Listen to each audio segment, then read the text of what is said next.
Hello, everyone. I want to begin by asking you a question. Have you ever thought you healed something maybe years ago, only to have it come roaring back at the worst possible moment? Maybe you've been doing fine and then out of nowhere, someone says something or you face a challenge, and suddenly that old wound is speaking louder than anything else. If that's happened to you, I want you to know this. You are not broken for feeling this way. You are human. And I think this is really absolutely amazing when I put this, because I asked for this particular idea and it came, and I had a conversation with a woman who's going to come on, and we were talking about emotional healing. And what was interesting about this, and I was talking to my business partner about this also earlier, that when my father passed away, an old wound showed up. And when I was talking to this woman and my partner, the one business partner, the one thing that I mentioned was that for some reason, when we have emotions, we have to heal those emotions, and we may not always know what those emotions are. And it's usually something that triggers us. Now, I felt hopelessness for the first time, probably when I was younger, when my father had beat me. I probably felt that hopelessness, but I don't think I felt it to the degree that I felt it when my mother passed. And I thought I got through this. And then I felt it again when my father died. Now I'm moving, I'm happy, life is good. And all of a sudden, this emotion comes up of hopelessness. Why do I want to be here? I just assume die. The suicidal tendencies show up. And it really freaked me out for that 6 months from April to September. When I was talking to this woman who's going to be coming on the show in April, she and I talked about the emotional healing, and it's a cycle that we spiral.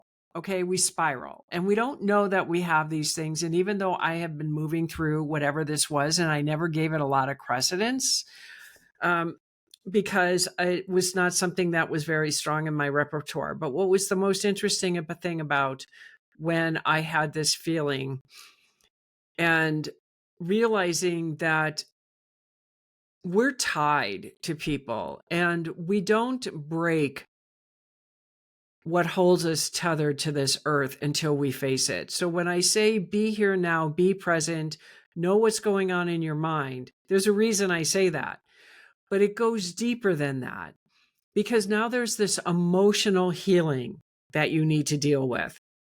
So here's this word hopelessness, which is one of the god awfulest feelings in the world, in my personal opinion. I understand why people commit suicide when they feel that, because every time I feel hopeless, I don't want to live. And it's a tough emotion to work through and navigate. I sat with it. I was with it. Everything was triggering me when my father first passed away. I can't tell you how many times I threw Sal out of the house. I threw everyone out of the house because I was on a rapid fire triggering of everything about my father, which then led into that hopeless feeling that I was in. And what I discovered, that even though I reached out when I had these suicidal tendencies and I got a lot of clarity, not that many people reached back. And Spirit told me, it's because you need to navigate this. It's you need to understand and show people how to get out of this.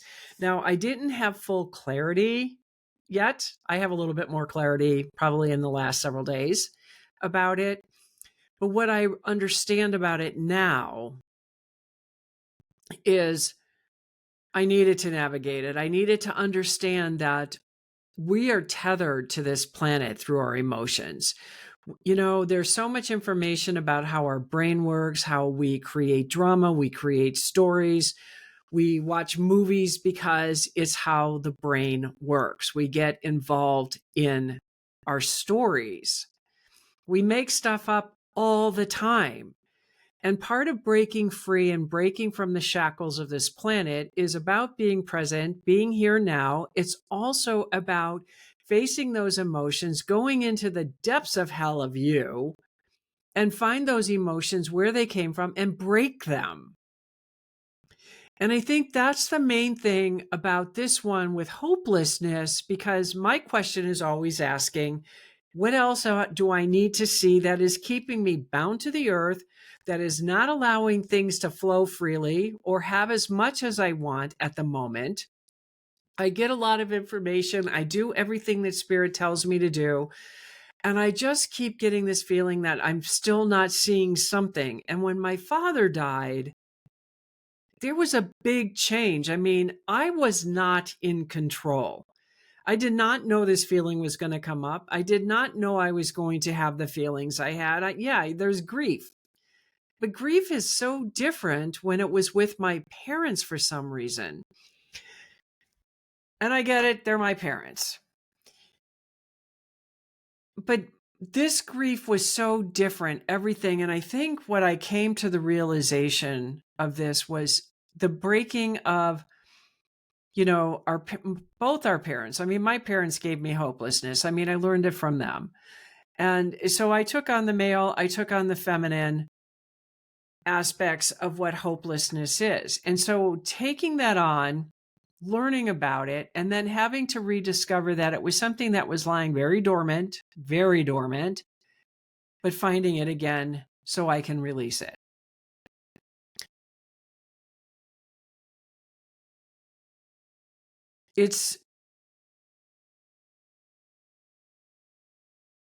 I don't know how to really describe this, but it felt that when I owned it and I sat there with this feeling for several months in the space in between of where I was and where I'm going. And, we have to accept those spaces in between because we're navigating. I was breaking more patterns, more chains, more shackles, more everything when my father died.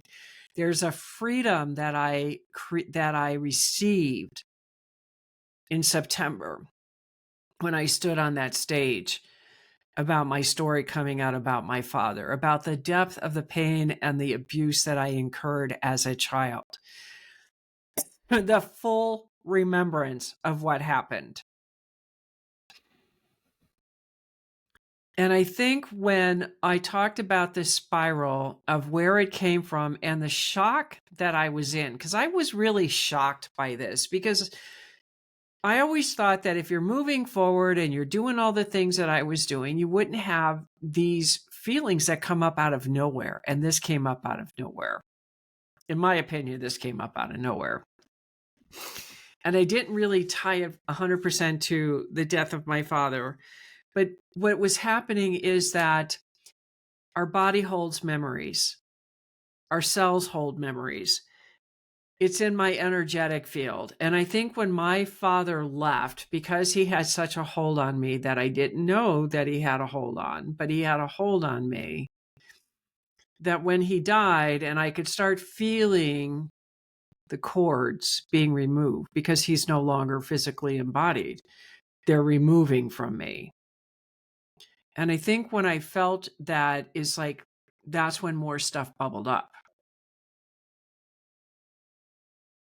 And because it bubbled up, and I didn't know it or understand it yet because this is a whole new experience, but I also know there's a freedom that came with it as too when I got on the other side. Because we're supposed to be of the earth, not in the earth, so to speak, not in the drama, in the chaos of everything that's going on. Because if you want to save yourself, I'm telling you, you've got to get rid of being attached to everything. Because the more I've detached from myself, my story, my head trash, all of that stuff, the more I detached, the freer I became. And the more freedom that I feel, the more liberation that I feel, the more the cash is flowing towards me because I'm not stopping it. To me, this is huge. Okay. And I know there's going to be a lot more that I probably unravel in the book that I'm writing. But I think that's what we have to do, because it was a wound that needed to finish speaking and it wasn't fully done. And we can't always do it. And this is beyond the onion. Okay. I know that we talk about the onion. And I think when you first start waking up and you're doing it, you're going further. You're taking a layer, another layer, another layer, another layer. But there's a point where you get to the core of the onion and then you start going deeper.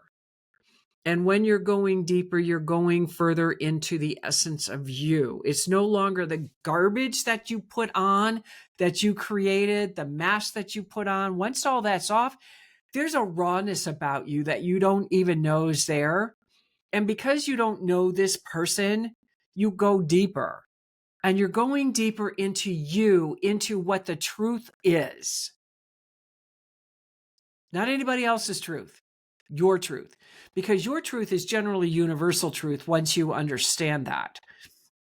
And I think what I'm finding by doing this is that I had to open up and realize that I am untethering. And I know that Charlie Kirk's death has made a profound impact. It certainly moved me. And there's a lot of stuff that I'm finding that there might be a lot of conspiracy around. There's something, I actually saw something, I didn't really look into it, that he may not have really died. I don't know, don't care. All I know is that it put me in somewhat of a tailspin about the world, where we're going, what this meant, moving agendas. Is it really the end times? I mean, is this the book of Revelations finally coming? I mean, I went down the rabbit hole on this. And I decided I wasn't going to continue going down the rabbit hole. I decided I was just going to keep doing me, whatever that is, keep working towards what I want to do, keep spreading the word, keep opening and sharing what I'm doing and where I'm going. So I continued to keep building this community that it's about ready to launch. I think I've got all the collateral done, all the videos are done. I think all I have to do now is just sign up for it, and I'm ready to go. So, of course, another learning curve, but that's okay, because I think I just keep getting, this is so important that we start creating those communities where like-minded people come together, that we share. Because what I'm finding when I've interviewed people, because starting next month, for the next 3 months, I'm going to have guests on my show.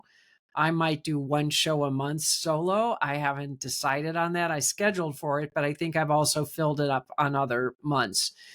And I decided that I'm going to try 3 months on with guests and 3 months off with guests, and just see how that works. And the guests that I have been meeting are so amazing and have done some of the deepest, hardest work.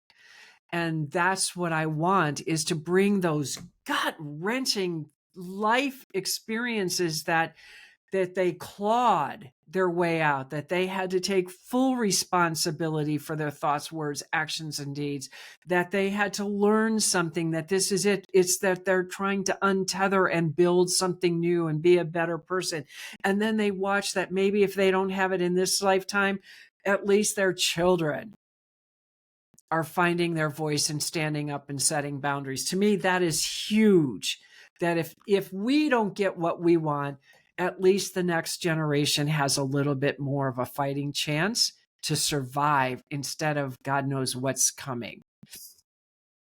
That's why it's so important to always ask, what is it that you need to see? What is it else that you need to do? What's going on in your life that needs to continually grow? Because I'm always wanting to expand. I know the higher I go, that means the deeper I go too. So I can uncover everything. And it's not easy. This is not easy work. This is really, really difficult work to do. But I do it anyways, because I find peace. And that's the one thing I did not have in my life, was peace. And I didn't have freedom in my life, because I was always looking over my shoulder, wondering who's going to get me. And when you have a perpetrator for a father who's lusting after you, guess what? You don't feel safe. And now that I'm feeling safe and understanding the illusion and understanding, more, excuse me, of what my father did, but it was also what I agreed to. Because when he died, I could see my mother and I sitting at the table, the conference table in the heavens, so to speak, signing a contract that this is what we were going to do. I own that. Regardless of the fact that I spent my entire life saying I would never do this to myself. And yes, I did. And I did it. And I'm glad I did it because of where I am today. Yes, it was a lifetime, but it's okay. Because see, now I know who I am. And now I understand where I'm going and what my purpose is. And I have clarity. So even though I asked my whole life, why am I here? And I always got the same answer of why I'm here. It never made sense fully because there was such a large disconnect between me and why I was here. And when I came into alignment, when I discovered my why of wanting to feel safe and creating safety for others, is when those two sides came together to where I was finally unified. I was in alignment, body, mind, soul, spirit, heaven and earth, grounded. It's taken time to really bring all of this in, and it's okay. I'm granting myself that time, but I'm being with this. And as I get more comfortable with this, because, this is like, I don't know who I am. Some days I'm like, who the hell are you, girl? I mean, I look the same. Things are still the same in areas, but it's like my thinking's changed. The way I feel's changed. The way I'm experiencing life is changing in good ways. So I'm putting on like a new coat, so to speak. I mean, didn't I do a meditation about taking off the old coats and then finding you inside and what's there? Where's your light? And I think that's what it is. And the more comfortable I get, the more I feel like I'm expanding my light out because of the content that I'm starting to bring out, the people that are coming towards me to come on the show to go into the depths of hell and talk about what their hell experience was and how they got on the other side. Because there are so many people, you included, that are struggling, that are wearing the mask, that's suffering in silence, that doesn't know which way to go, that's terrified of what's coming, that may not have enough money at the end of the month. So what you're doing, instead of withdrawing, you need to expand out. I know that it looks grim. There's a lot of things that are saying, and you know what? I keep saying it doesn't have to be my world. And it's not going to be my world. I'm going to keep coming out and lean into this and find solutions to help people find their way back to themselves. That's not ever going to change. I've been doing this my whole life, just not with my mouth, not like this, and not on the scale that I'm on. I have been given awards for Transformational Coach of the Year. I have been invited to come to big platforms to speak lately. And it was almost like the day after I came out of this book launch in September, all of a sudden it's like all this recognition is coming towards me. And I'm like, where did this come from? And I think it's because I finally let my light shine, that people are seeing it. But it took a while for it to come to me because I had to embrace it. I had to own it. I had to bring it in instead of holding it out here in front of me. When I was on that stage talking to the group of what the message I would give to Jane, my avatar. And I said, you don't have to suffer in silence anymore, but you have to reach out. I'm reaching to you, trying to take your hand, but if you don't give it back and return it, I can't help you. You have to take the chance. You have to trust who you are. You have to trust somewhere. If you want your life to change, you have to go through the fire. I did. I can't tell you how many tens of thousands of dollars that I have spent in the last, 3 to 4 years to get to where I am. And every penny was worth it. Did that particular program work? Not necessarily. It did to a certain point, but I needed to go to the next one, to the next one, to where now I don't need that because I know how to get to where I am. But sometimes you need a little bit of guidance. But the main thing for me was I had to reach out. If I didn't reach out, nobody would be able to help me.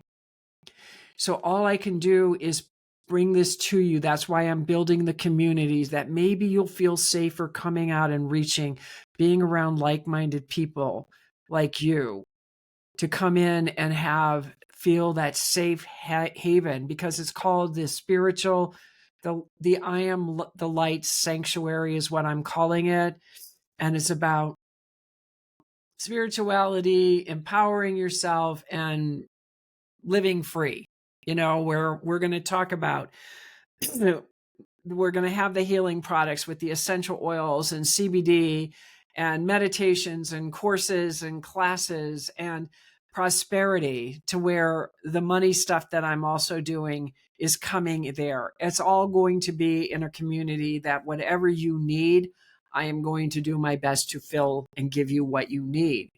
I have so many tools, and I have done nothing but build and build and build this stuff and get it ready. And so I know that it's not, some of them may not completely be done, but I'm going to move it in there and say coming soon, or start building it and can keep moving forward towards it as I go. So it's there. So there's something there for everyone. I mean, I can talk about a lot of things. And that's what I wanted to talk about, is that we have to release our pain. We have to face our pain. We have to re-experience it. And even though it's not fun, it's our emotions. Our emotions are what's tied to this earth. It's our emotions that we create all of our impressions of our life. And if we can gain control of what those emotions are and just detach and just look at it as an emotion, not right, wrong, good or bad, it's just what is.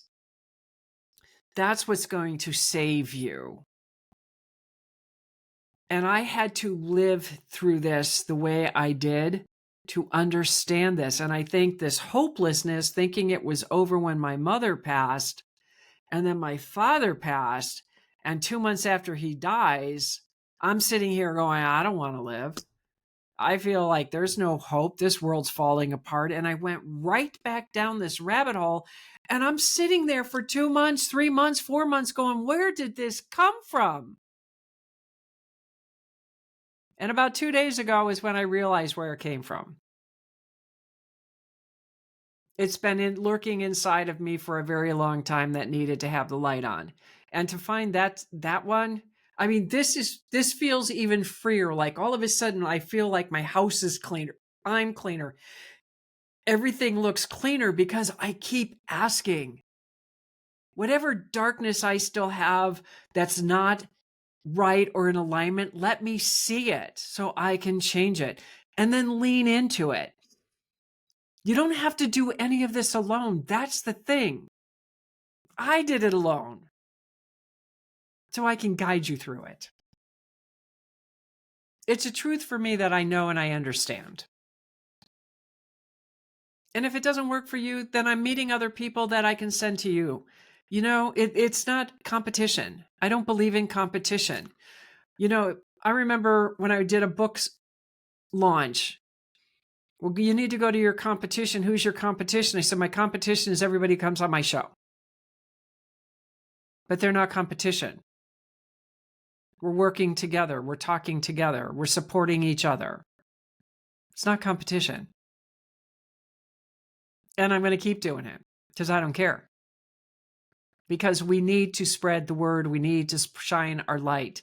We need to bring light back to the planet. We need to bring our power back to the planet. We have been enslaved too long. And I'm talking about your enslavement up here, what you do to yourself. It's not about what the governments are doing or the conspiracy theorists that are out there. It's what we're doing to ourselves up here. It's what we're doing here. It's what we speak.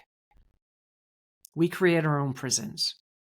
And it's time for us to stop creating prisons for ourselves. You can put anybody in a prison. I mean, you might have people that are physically in prison, but they're still in prison up here. And you're no different than the person in the prison if you're still in prison up here. So I want to thank you for joining me today.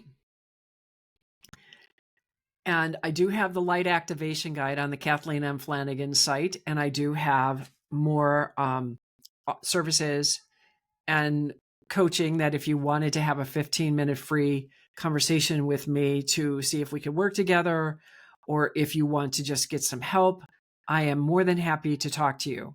I don't do strong sales pitches. I don't do any of that. It's like, if you want to work with me, that's fine. Otherwise, I don't care. I don't play that game. But I do have a lot of tools in my arsenal. I know how to help you. I know how to help you navigate through things. The question is, are you willing to do it?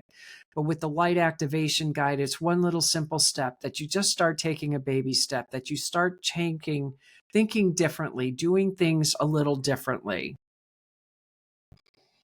That's all you have to do. Sometimes just getting up 15 minutes early to spend that time with you, or starting a morning routine or journaling. It doesn't matter. Just do one little thing to start the change, because it will change the trajectory of your life. And it will start out beautifully, easy, not so hard. And then as you keep moving and evolving, it might get a little more difficult, but it doesn't have to be. At least you don't have to navigate it alone. There's help all around, always. So I want to thank you for joining me. This is Kathleen Flanagan with The Journey of an Awakening Spirit, and I will see you all next week, Tuesday at 4 p.m. Eastern Standard Time. Bye for now.